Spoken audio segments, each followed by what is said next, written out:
सुधीर पात्र हत्या मामला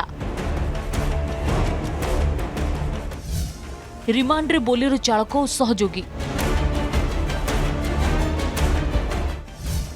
सुधीर हत्याकांडर रहस्य खोलुछि पुलिस। एप्रिल 15 तारिख होइतिला सुधीर पात्र अपहरण और शव मिलितिला 22 तारिख रे।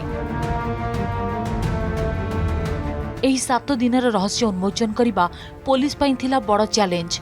घटना संपृक्त थिबा सुधीर को झियारी निवेदिता पुरुष बंधु कालू प्रधान सुपारी किलर सूर्य प्रताप सिंह समेत 9 जन को पुलिस गिरफ्त करिछि। पूर्वर 5 जन को 3 दिनिया एवं परे 3 जन को दिनिकिया रिमांड रे नै सारिछि पुलिस। विशेषकर सुपारी killer Surya Pratap DNA test पई रक्त नमूना संग्रह करा जायछि। आज बोलेरो गाड़ी चलाउथिबा शुभम गौड़ और सहयोगी शुभम नायक को रिमांड रे निया जायछि।